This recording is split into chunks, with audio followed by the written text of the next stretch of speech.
Welcome back, folks. Welcome back.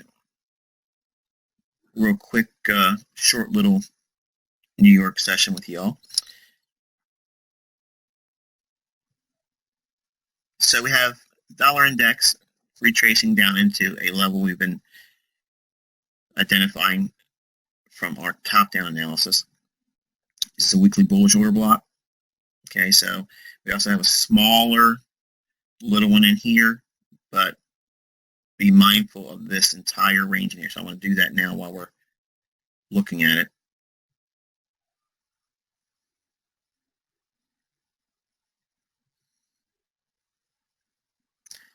Okay, so we have an equilibrium price level down here, so let's keep that noted. That may be what it needs to reach down into if it's not going to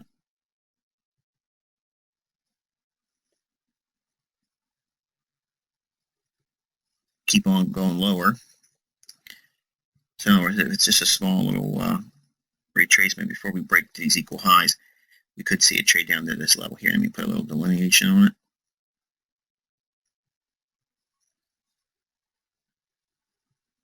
Boom, there you go. So we're going to watch this level here. It's inside of a weekly bullish order block as well. And then we have a daily bullish rejection block down in here with these bodies, these candles as well. So if we hit to this level and give some support and some bounce, if we get back above the middle of this last up candle, if we hit this level here and bounce up, trade through half of this up candle's range, we would be making a run for these levels on the dollar. Otherwise, we're going to be reaching down to this level and maybe even sweeping below this low. Okay, so that's what I'm expecting for the dollar. Euro dollar, we've had some nice movement on the upside. What we got here? 106 big figure is next level after 105.80.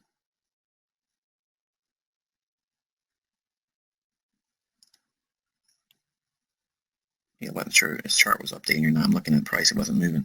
All right, yeah, 105.80.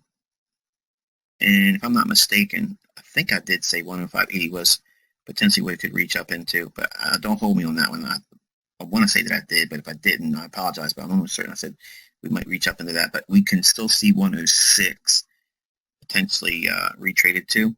If we get above 106, then that makes this run on this low and this blowout of the sell side liquidity much more significant, and then we may be making a run above this quasi railroad tracks and re-challenge this breaker.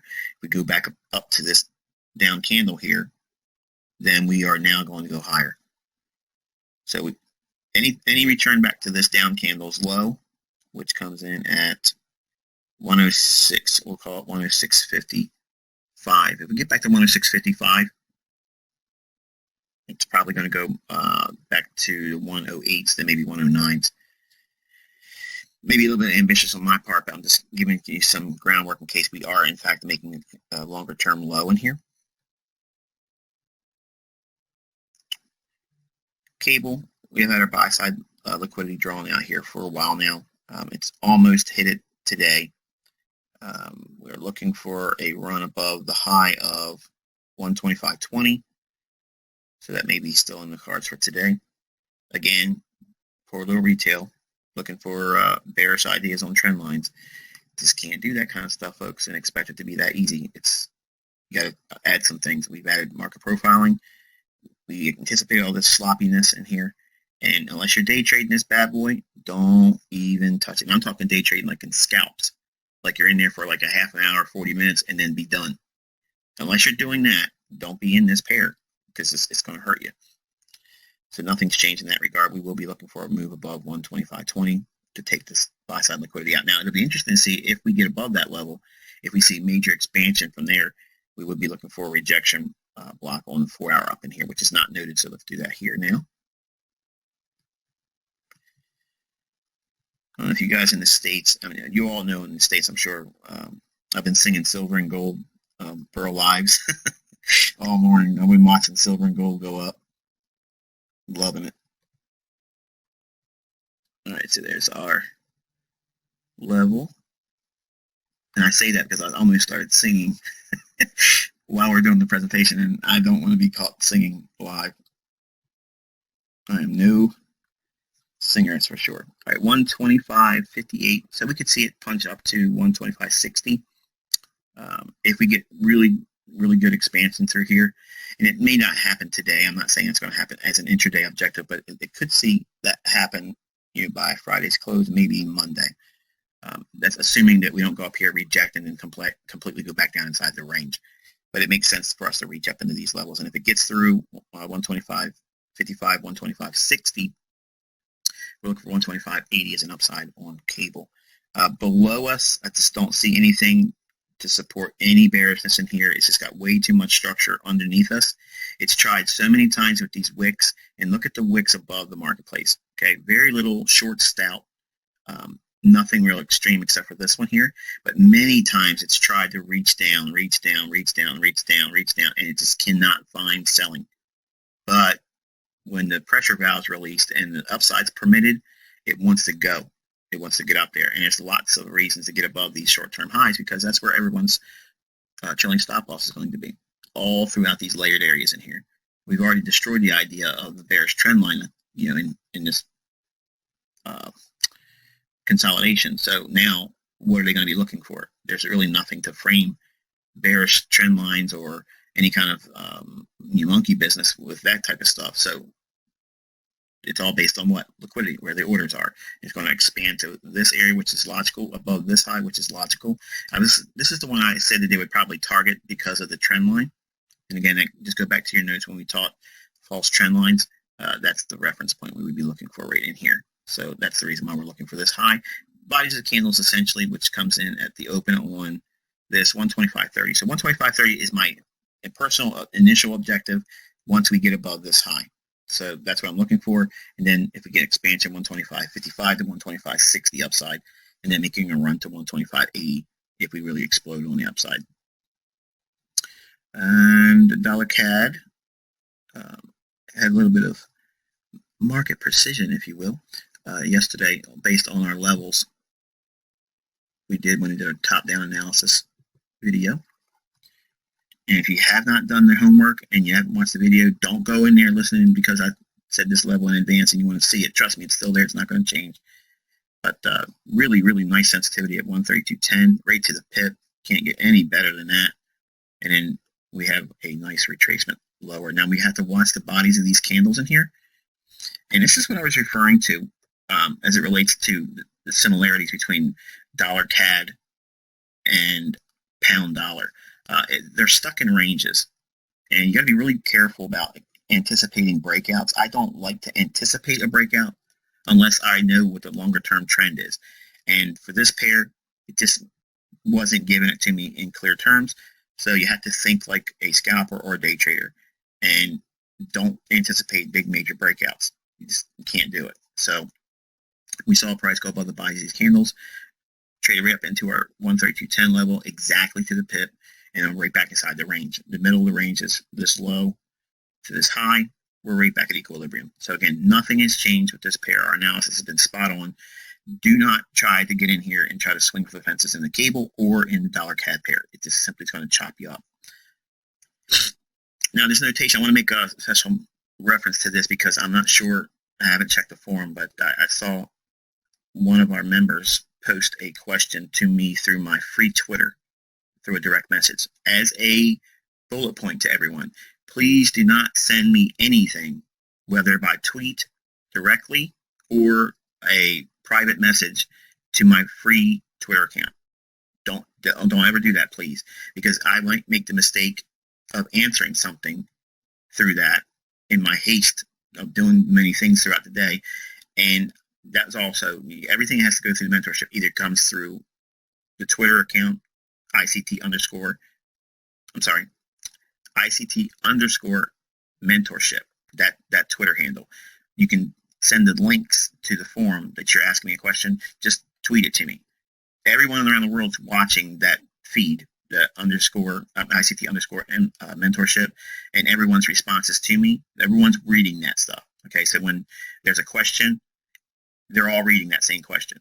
And if there's a high five scenario or situation where this level is a order block and we're calling this, and I think this, what you're doing is you're giving all that information out to everyone else. So that's why I ask everyone to do the questions or comments or observations in the forum. And then if you want me to have special attention drawn to it, either by question or just like a high five moment, or just give you a nod, like, yeah, way to go, that needs to come through a link that's directed to the forum. But don't send that stuff to me through my free Twitter, because I can't wait till fall, because I'm getting rid of that free Twitter account, and the only Twitter account I'm going to have is this mentorship. So that's the only way social media people can get a hold of me.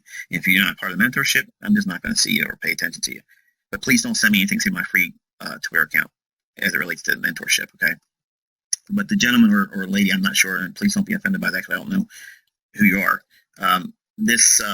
The question was, is why didn't ICT use, let's use this one, 4 hour. Why didn't I use all these candles here? Let me zoom in for you. Why didn't I start the order block in here? Okay, prior to this move here, why not use this mitigation block down here? And the reason why is when we were doing the markups for dollar and the euro dollar in the live session the other day, the point I was trying to draw is you're not trying to inundate your chart with every possible thing that you can do. Because if you do that, then obviously you're going to have too many things to make a decision on. Too much information is information overload. So what we like to do is, we already see that there's an old high back here. It has a wick, so there's a rejection block there. That's why that's not noted, because we have an old high here, and I'm referencing that. We were approaching that level. I thought they were going to come back into this level and sweep into it. And we also have an old low. Why didn't I have it as an old low here? Why didn't I do a mitigation block? Why didn't I do this whole order block? Because it's already overlapping in a very close area. So what am I really referencing? If price is down here, prior to going up to this level at 132.10, all I'm concerned about is this high. It's not that big of a wick. Plus, if it's going to go to that wick, it's going to go back to this mitigation block. I don't care about all this because there's really no gap. When this movement went lower, this low, once it was broken from this candle's low right here, the last down candle, let me put the thing on so you can see it. The low comes in at 132.12, okay? 132.12, and then what's the candle's high over here? 132.12. There's an absence of a gap. There's no gap in there, okay? This also, 132.12, with the low on this candle that starts the bearish order block, the low is 132.19. We're only talking about what? 7 pips? 7 pips is nothing. That's not a big enough consideration for me in terms of a range to start delineating distinctions between a mitigation block, a bearish order block, an old high, or a rejection block. So experience spoke without me really making any reference to it, and for that I probably should apologize, but that's just what happens sometimes. I mean, I assume because I'm doing it that it should be obvious, and sometimes it's not effectively communicated. But I elected, so we can talk about it now, I elected only to focus on this candle's old high. Okay, the wick is there, yes. We have these equal highs in here. So if it's going to go up, it's going to go up for this wick. It's already going to blow out these equal highs once it starts to trade higher. I'm only focusing on this because there's an absence of any real range or gap to take us up to this level here. And my thinking is this: because we allow a gray area in price action, it doesn't have to move right to the pip. This, in my opinion, was already acting on this as a bearish order block, even though it didn't trade to it. What? It didn't. It doesn't make any sense, Michael. Sure it does, because it's not going to be. There's no absolutions. So because we saw rejection up here, something already allowed price to send it lower here already. So if it's going to come back up, it's only going to need to go above the bodies of these candles in here, and more specifically what we rounded to. We round down. So if the high was 132.12, what's the nearest 0 level or 5 level? 132.10. That's what I rolled it back to. The algorithm's going to seek that level. This 2 pip expansion above that 10 level is just the broker's fluff. they get to build on all that little extra movement. At the interbank level, okay, we're focusing rather on the 0 levels and the 5 levels. That's what pushes price around. They're not trying to reach for these oddball numbers. So that was the catalyst for that, and why I didn't elect for these up candles creating the bearish order block. For instance, let's say it like this.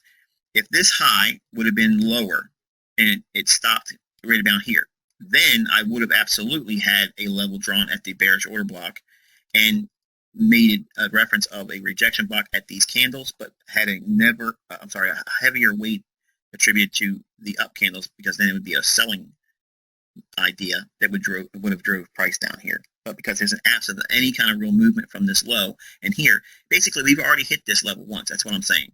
Okay, so if we're going to go up there, we're only going to go up there to clear these bodies and get to a round level above a big figure, 132. And that's why I drew that level, and that's why it responded as you see here. Okay, so I hope that's made some sense as to why I didn't do that.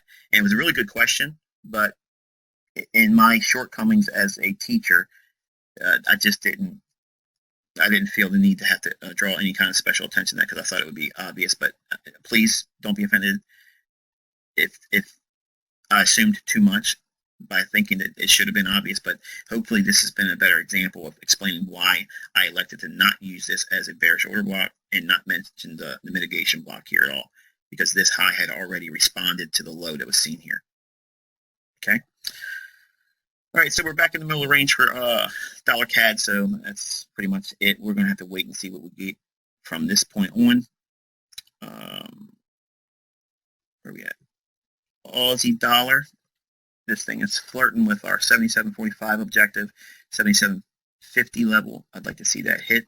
Still can do it. We got time in the day. You can see expansion up there and tag it. I told you guys to watch this pair last night. We would probably see it expand. It is doing it, but I'm going to be really heartbroken if it doesn't give it to me today. It has every reason just to expand up there and hit that level and be done. Right here's what we're looking for: a run above these candles bodies. The highest of the two is the close on this candle, which is 77.45. So we're looking for 77.45 to 77.50. Boom, and the trade is over. We'll move to the sidelines and wait and see what happens from there. Could see some significant retracement after that level's hit. If we expand through, obviously we will look for the high on this candle at 77.78, which would push us right into 77.80 if it wants to get above that high. So it's only 2 pips above that. So those are two levels that we're watching for Aussie dollar. Euro, pound. Now, because both cable and euro are moving in sync, we're going to have some consolidation in here.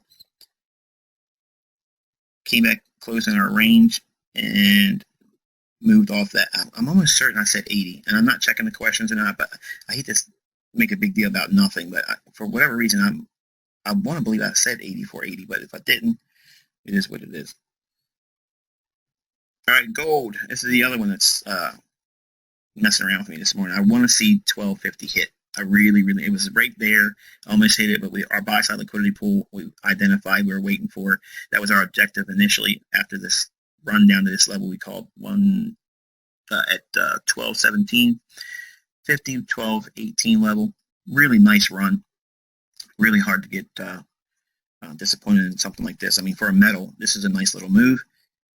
And for basically $100 for every full point, or $10 for every little pip, if you want to look at it like that, that's a significant price move. I mean, you're looking at like $3,000 for every one that you're holding. So that's not a bad little payday.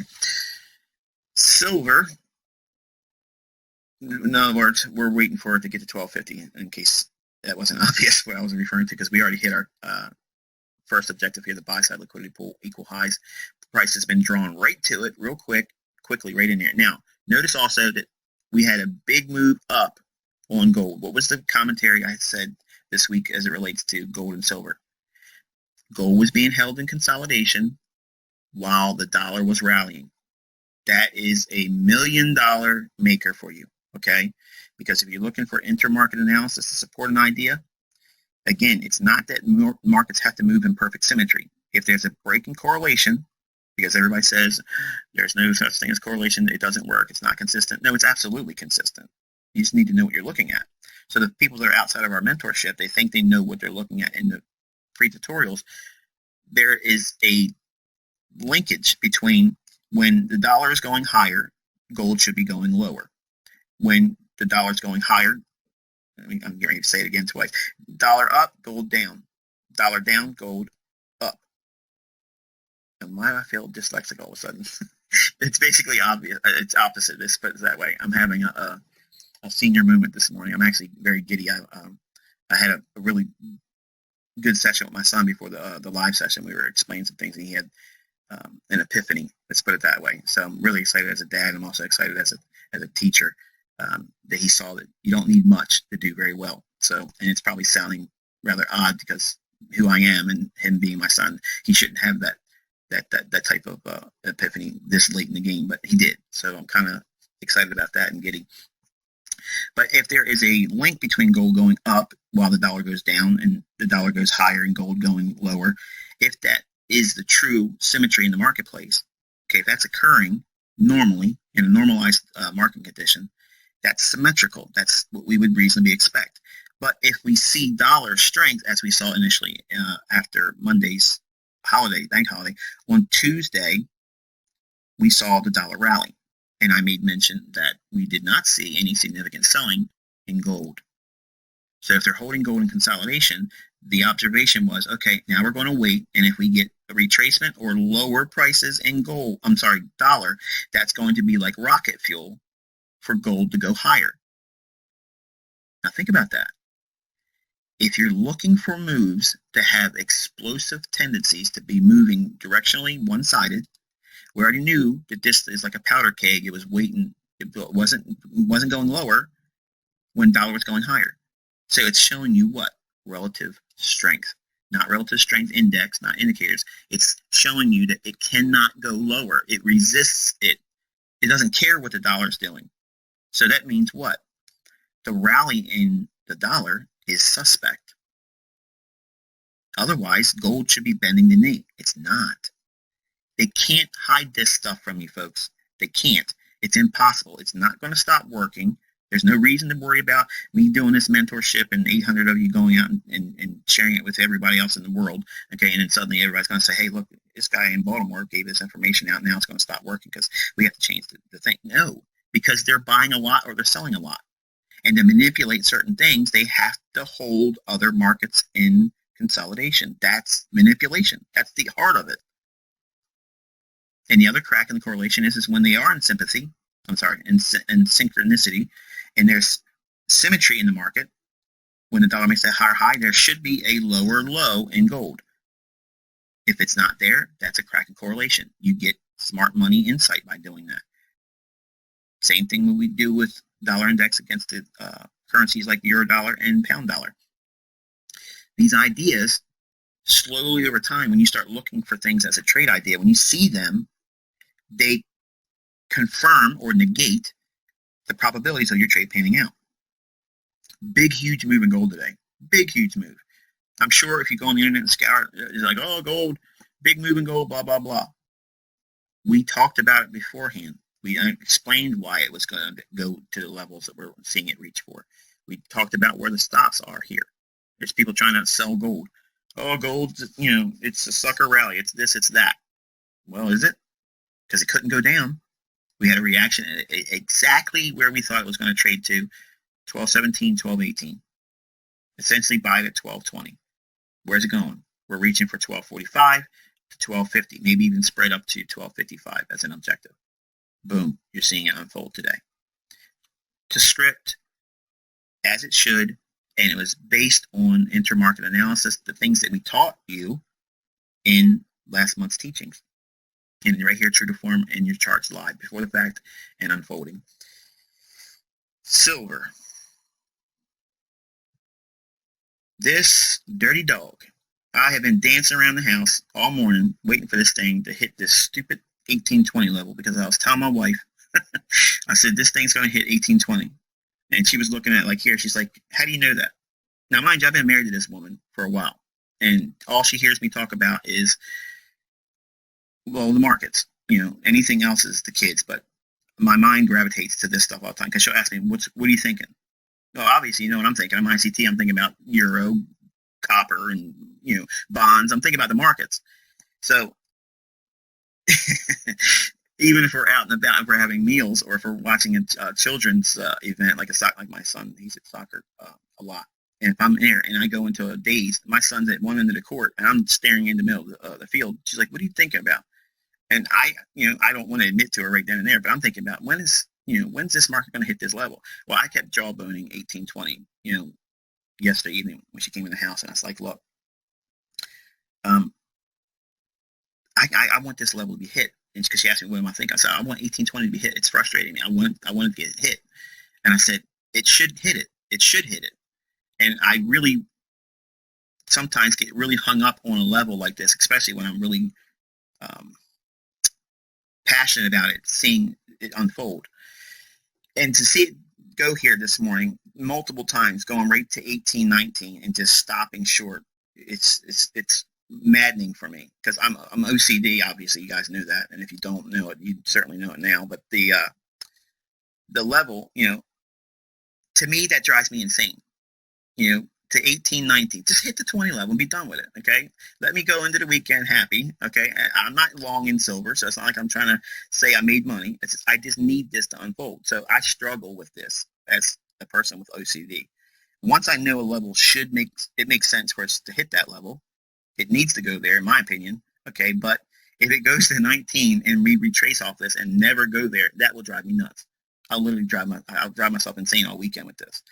But so the struggle is real, folks. I mean, it's not like you folks are the only ones that have these psychological barriers sometimes. And I don't even have a trade on, and I just need this level to be hit. I need it to. Otherwise, I'm going to be it's basically I'm frustrated. I just need it to be hit, basically. But it's nice to see this metal reacting and doing the same thing we expected to do in gold is happening also in silver. So we're seeing explosive moves in the metals because of our analysis being spot on with the movement lower on the dollar index. If we see that, that's going to allow the upside expansion to be big. Now, this is also going to be talked about in lesson 7, but think about what's going on here. We have the market in very, very small ranges. Now, for some of you that aren't aware of how I look at markets in terms of range contraction, this may not look like small ranges to you because you're looking at the wicks. Look at these candles and imagine all the highs and the lows and remove them. Just look at the opens and the closes. Think about that. All of a sudden now those ranges get really, really small. That is a powder keg. In other words, it's just a time bomb waiting to explode. Now, it doesn't give you a directional premise. It doesn't give you a bias, okay? See it taunting me, folks? See it? It's just taunting me going to 1819. Oh, it's driving me nuts. Just get the hell up there and hit it already. But you have no idea. I have been dancing around the house wanting this stupid level to be hit so I can go in the weekend with a smile. But long and short of it is, when we look at price, okay, you want to be judging the bodies of the candles from the open to close, okay? We don't pay that much attention to the wicks unless we're looking at order blocks, because that's the only time we really care about the opens and the highs and the lows. But the bodies of the candles, that's the real meat of the move. Okay, that's the bulk of the volume. So what's happening is they kept price consolidated around that $18 mark. So if we disregard all the highs and the lows and just focus on these little bodies, a little body here, it's a small little body right in here. This is a little bit larger body. But then look at overall, there's relatively small ranges. They get smaller and smaller and smaller. And then finally, with the movement of the dollar moving lower, that releases the pressure valve on silver. Now it can move higher, but is it going to creep higher? Is it going to just fizzle on up slowly? No, it's going to be able to release aggressively. There's going to be dynamic price action. That large displacement is going to be seen in the form of a big range like this. When we start talking about day trades and short-term trades next month, specifically next month is short-term trading, one shot, one kill, that type of thing. we'll be leaning on these concepts a lot that we're talking about in lesson 7 of this month's content. But as a preview, this is one of the things that we look at. We look at the bodies of the candles, and we don't look at the wicks. The wicks are not that's not the mystery. Okay, the mystery is okay, looking inside from the open to close. That's the real value of price action. What have we done since the opening? I don't care what the range high extreme is and what the low extreme is. I don't care about that, because I teach that that's where all the manipulation is, and that's the seeking of liquidity. The bulk of the volume is going to be seen at the open and the close. That's it. If you go back and look at your price action and look at any time frame, I don't care if you look at it monthly, if you look at it weekly, daily, 1 minute chart, I don't care. Regardless, we just hit it. Yay! All right. You have no idea, man. It's time for a cigarette, and I don't even smoke. I'm telling you, that to me is a release. I'm okay now. I could go into the weekend happy. I can't wait to see my wife when she comes back home. I am going to be happy, and she's going to know right away. She's going, oh, it went there, did it? Mm-hmm. Whatever. That's her response to everything. I'll say, whatever. But anyway, 1820, it's in the books now. Just want to make sure I see it. Yeah, 1820, it's done. So we hit our level on silver. Real quick while we're looking at that. What did gold go up anymore? Almost getting almost to 1250. I really want to see 1250 now. But I'm not that crazy about this level. I'm okay because this one's already hit my objective for the week. So anyway, finish our discussion about the ranges. The universal approach to looking at range contraction. It doesn't matter what time frame you look at, and it's a really good exercise. You can actually go through it in a lunch break. At work, you can just go through your smartphone and just pull up any kind of market. You can do it on a stock. You can do it on bonds, currencies, commodities. It doesn't make a difference. But when you start seeing markets go in consolidation, and if you see these types of things like this, these wicks above and below, there's a lot of wicks in here. Disregard that. Okay, don't even pay attention to the highs and the lows. Focus on the bodies of the candles. Okay, or if you're looking at open, high, low, and close bars, which to me, I like them. I use candlesticks for teaching, but I look at open, high, low, close on my personal charts. I'm just used to seeing it that way. I like it that way, but for teaching, it just makes it easier to draw special attention. It's easier for recordings too. But if you go through all time frames and you break down right before the big moves, okay, when there's a big expansion in the ranges between the open and the close get really, really small. Now, I learned this concept vaguely from Larry Williams. Big ranges, you got large ranges, and large ranges, you got small ranges. So in other words, when you start seeing a range bound market that gets smaller and smaller and smaller, and they get really small in terms of how much of movement they have, he talks about the high and the low. Larry Williams, that's how I learned it. In my observations is forget the high and the low. Okay, if it's wicks, if there's a lot of wick or movement between the open and the close, if it's an up candle, okay, I don't care if it's got a wick below the opening or a wick above the close. I don't care about that. I want to see what that up candle's range was between its open and its close. That's what I'm looking for when I'm looking for a volatility filter. So when we look for indications that the market's really poised to explode and go higher. So what we look for is the body of the candle, not the wicks. Okay, and if these bodies start to shrink up, they get smaller, what you can actually end up doing is you anticipate when these big moves occur. Now think about this. I'm going to give you a little preview to lesson 7. If you think that a swing trade is coming to fruition, okay, you think a move is about to take place, and you think the buying opportunity is upon you, and you're ready to buy the marketplace, or whatever that marketplace may be, you're ready to buy it. If you have the setup forming, and you think it's at a PD array, it's in a discount, say you're buying a bullish order block, for instance, okay? If you buy the order block, you can anticipate the expansion and the explosiveness in price moving higher for you if you are seeing that small contraction in the ranges in the time frame right above the entry technique or time frame you're using. For instance, I'll give you an example. If you're timing your buy on a 4-hour, okay, and on your daily chart, the range have gotten smaller.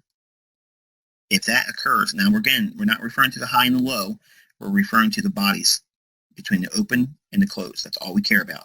If that range starts consolidating and gets smaller on your time frame as it gets to that level of a buying opportunity, or if it hits a level, and it could have happened on a big range, okay, it could have dropped down on a higher time frame daily, then it hits that level, then it consolidates for a minute, okay, and all of a sudden you build that idea that it's probably going to be a swing low forming. It's going to go higher. A swing trade on a buy side may be forming.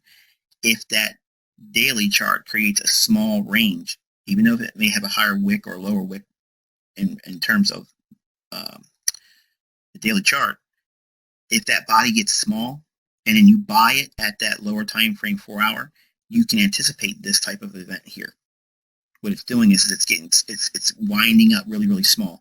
We also know that if it's a high level sensitivity price level, like if it's a really good bullish order block, excuse me, or if it's a really obvious level where everyone should be buying on a higher time frame level, like a monthly or a weekly level. If it's a discount level like that, they don't stay at that price level long.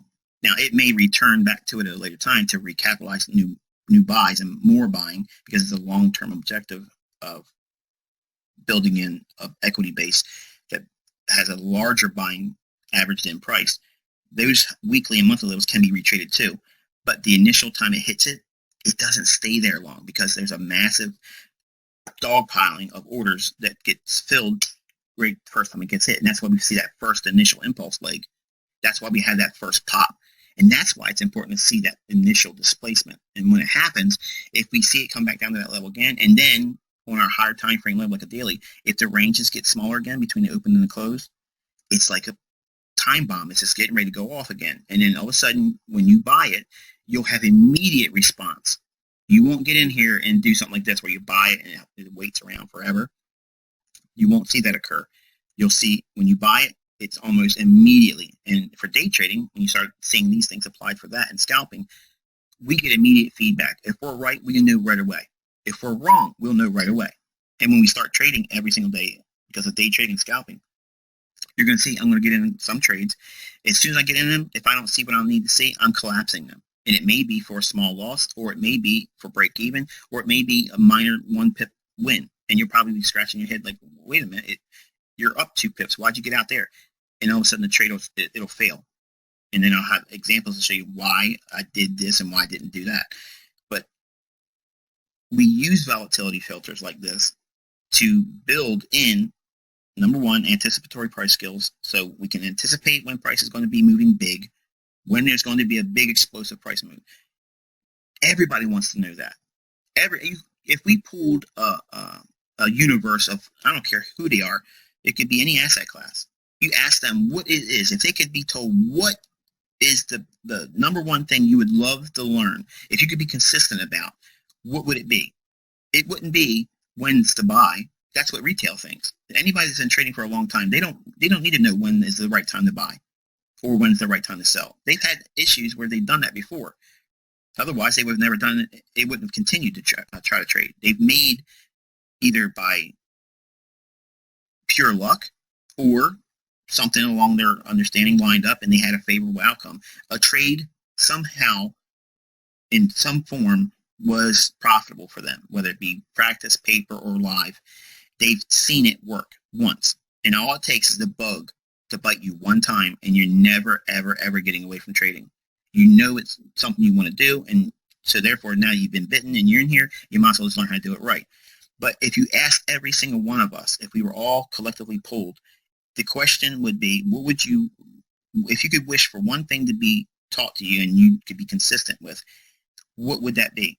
I guarantee you it wouldn't be teach me how to time the market for a buy or sell. That's not what they would say. They would say, I wish I could pick the markets that were going to move. Because that's what traders need. We need volatility. We need movement. So if we already have tools that tells us when to buy and sell. You know, if the retail world knew how to really see what smart money's doing, their indicators would work for them. But they don't do anything to get those indicators to get them in alignment. The indicator works when it's the highest probable entry, and then it never gives you another ideal entry after that. If folks that were learning retail things, like I did, I reverse engineered everything. I looked at it and said, okay, I made money a lot in 9 months. When I first started, it was just like boom, boom, boom. Everything I was buying made money. When it became a bear market, I couldn't do anything right. And then when it started to go bullish again, I still couldn't do anything right because I was all screwed up because I lost money and didn't know what the hell I was doing. Long and short of it is, I said, okay, if I can be this consistently wrong, somebody's consistently right this many times. It has to be. I mean, just pure common sense tells you, if I can be wrong this many times initially, okay, I was right for 9 months, like almost gangbusters. Every single week I was making money. But that was all pure luck, and I could tell you in maturity that's all it was, and you know the story. But when I was really, really trying, even when the market started going bullish, it wasn't right. I was looking at stupid things because I was allowing all other things outside of what I should have been focusing on to influence my ideas and greed. And then I was fearful of, well, maybe I might go into a tailspin again. And then if I did take a loss, I got mad and I went back in with revenge and tried to go one more time. I'm going to risk 10% of my account now because I can't go home with a 3% loss. Well, that was stupid.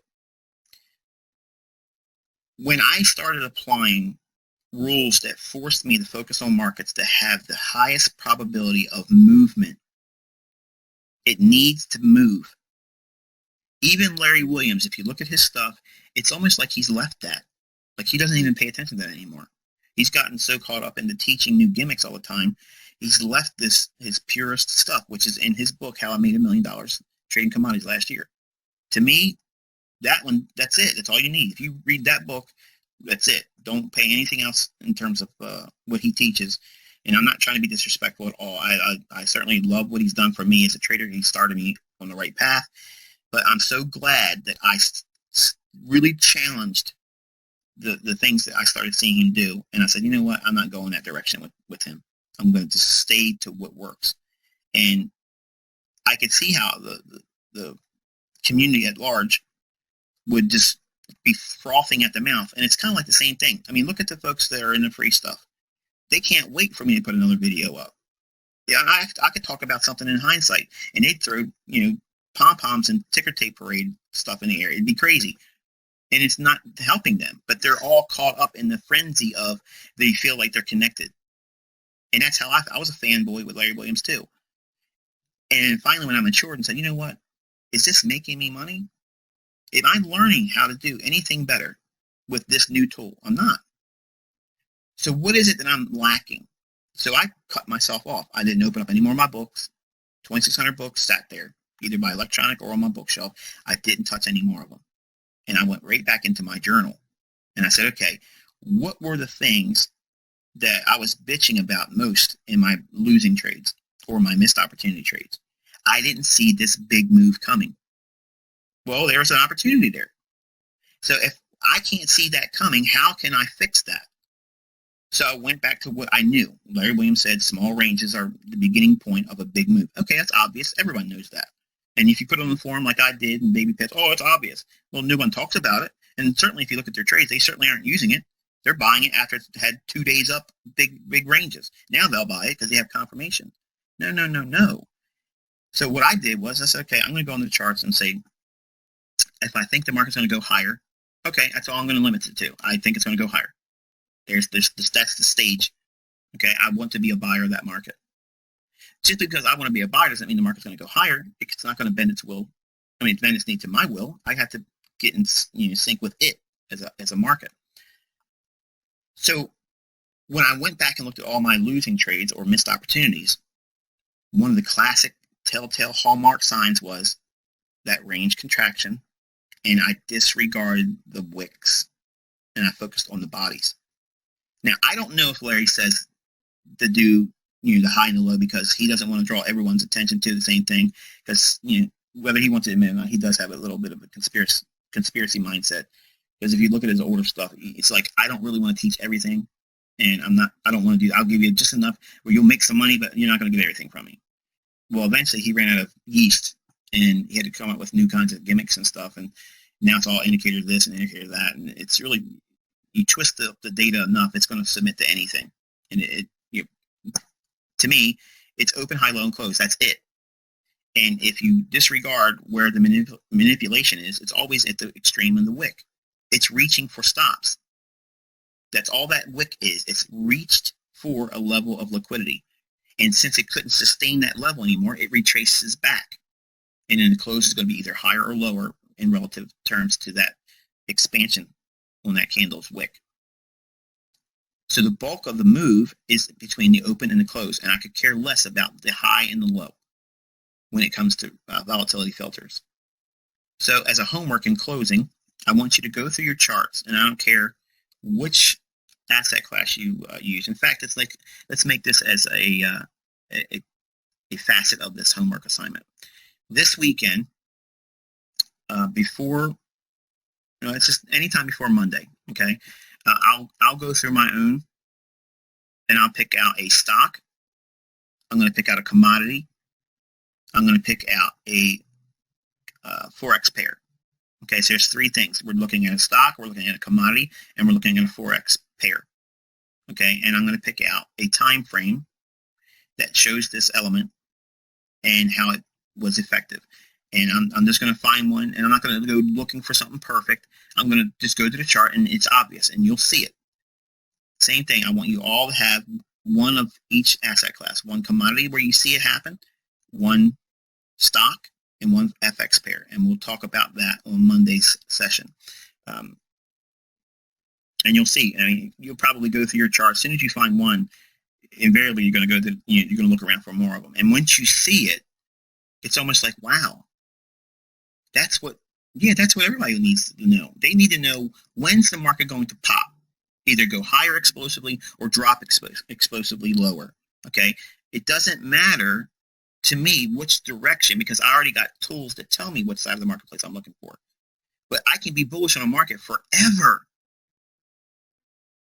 Dollar, I'm still thinking it's going to 105. We don't see it. We have all kinds of trading we have to do between that, and it may never get there.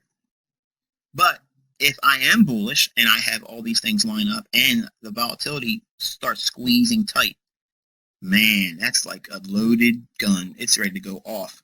And when you see that in the charts and your studies, okay, believe me, it will make a lot of sense to why these big moves happen. And you probably, let me ask you by show of hand, okay, in the room with a number one, how many times have you been caught off guard with a real explosive move?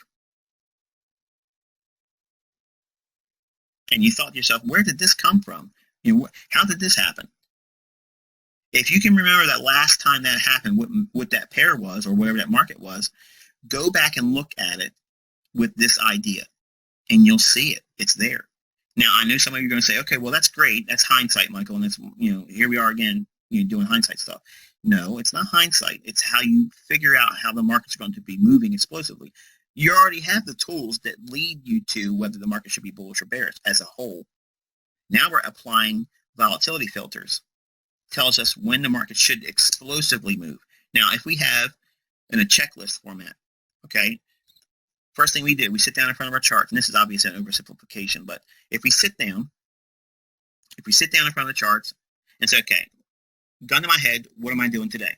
Well, you have to figure out, is this a market to be traded in?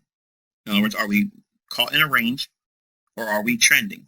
We start with a higher time frame, and we break it down from that. Anything that's in a range bound, we can't touch that market. Unless we're day trading or scalping, we can't touch it. So if the market's moving freely in a range, or left a range rather, and it's trending higher or lower, we don't care. We know that that's a favorable market to be trading in because there's some displacement. There's funds being poured into that. Otherwise, it would be stuck in a range too. So our primary focus is we're looking for markets that are already on the move. Once we have that, we know that that market is either moving higher or lower. Right away, we know that market is either a buy market or a sell market. It's done. That market, we've already done our homework. It's over. Now, if we are bullish relative to that market, we go in and we start looking for discount PD arrays. We look in the last 60 days. We look in the last 40 days. And we look in the last 20 days. Where are all the discount PD arrays in that? In the last 20 days? Okay, anything in the last 20 days, is there still anything active? Is there a bullish order block that hasn't been traded to? Because that's probably where it's going to go to next. If it's already done everything in the last 20 days that would be termed bullish, it's already went below an old low. It's already traded down to a bullish order block. It's already filled in a gap below price. Okay, then you have to look back to the 40-day range. Whatever that is, okay, it's probably going to want to drop down to that. If it doesn't, you wait for price to go higher up. Once it makes that new displacement impulse leg, now you have a new reference point, and wait for it to pull back into a new future 20-day or 40-day or 60-day cast forward, okay, a new discount PD array that hasn't been traded to yet. That's the one you buy when the volatility filter shrinks up and the ranges get small. Then you have what? Higher time frame telling you the market's bullish. It's on the move. Funds are pouring into it. You're waiting for price to get down to a discount PD array. If it doesn't, you wait for it to trade up. What is that telling you? New buying is taking place. Okay, great. Wait. Don't rush. You wait. Price will pull back, come back into a fair value gap, avoid bullish order block, or trade below an old low. You buy it. When the volatility filter shrinks up, you know you have a cannon. It's going to blow up. And you already know the direction based on the higher time frame. You know that the market's predisposed to go higher. You're looking for everything in that checklist idea. It's just that simple. Now, what makes it hard? You're not going to want to wait. You're going to force something in the chart that isn't there yet. You're going to see the candle on the daily chart. It's lower than the close, but it's 9 o'clock in the morning. That candle hasn't closed yet. You're already trying to get in before the fact. Well, if I buy it now, this is where the stop would have been if this is a down candle, and you're going to mess it up. You have to have rules. You have to have rules. And if you start breaking them, or if you add things and applying other disciplines to what I'm going to be teaching you, don't complain to me if you're not getting the results that I'm telling you you're going to get. You're going to have a timeline that you work with, a checklist, the exact things you're supposed to do, what you're not supposed to be doing, and you do this step by step by step, and it tells you when to do what you should be doing and what to be looking for next. You're not caught off guard. You're not surprised. You're not worrying about anything. There's no need to be impatient, because the impatience comes from people not knowing what they should be doing right now or next. Think about it. Is that not true? Impatience, if you break it down into truest form, you are impatient and you feel impatience because you aren't comfortable with what may happen next. If you don't feel confident or be able to anticipate what is the most likely outcome in the next movement in price, or what is it most likely going to do next, if you don't understand that next step, that's where impatience comes. Because what happens is you see the market moving explosively. Right now, everybody wants to buy silver. Right now, everybody wants to buy silver. Why? Why would everybody right now on baby pips want to buy silver? It's moved. It's already moved. But it's already moved to a level we wanted it to get to this level. Now everybody else is going to want to buy it. It's moved to a level we've called from 16. It's moved $10,000. $10,000 for every one lot that you held on this. That's $10,000. Everybody else wants to buy it now. Nobody expected it to go up. Nobody thought it was going to pop up. I'm sure that we probably seen all kinds of Fibonacci stuff in here, all kinds of supposed head and shoulders, all kinds of crap in here that they could have justified why it was going to go lower before they would see it go higher. There's no reason for you to feel impatience at all. Now, you should be excited about the things you're going to be learning, but impatience is not permitted here. If you're in this group and you're hearing my voice, you shouldn't be impatient, because you're learning what it is that you should be doing, what it is you should be focusing on, and the folks that are, I just need to know right now, and this doesn't feel like it's gelling with me. I don't know what it is. I need to draw something together. That's the whole mentorship. That's the whole time with me until we get to the last day of September. That's it. You'll have all those answers done, but it's a process of going through all these things. Every time you think you guys get it, oh, I got it now. I got clarity. I know. And all of a sudden, I give you one more piece of the puzzle, and then it's like, wait a minute. I thought I had it, and it unravels. You want to know why? Because you're trying to get to the end of the book without reading it. There's a lot of chapters still that hasn't been covered yet. When you know all the storyline and you know all the characters in the plot, then you'll know exactly what that next chapter is going to be like. Then you'll know. You can do a synopsis and say, hey, look, I know now what the whole storyline is about the marketplace. I know how I can go. When you talk about a specific point in a book, a well-read book, you know about where in that storyline that you can go to that same time and say, hey, look, read this portion of this story, and you tell me if you don't get that same feeling about it, because you've experienced it. You know what the next chapter is going to talk about, and you can anticipate their response to that book in that segment of the book because you've done it. I have done it. I've read this book. It's been worn out. I know it like the back of my hand. You're now just sitting down for the first time, and the characters are being introduced to you. Sometimes the character build-up is long and drawn out. Sometimes it's dry.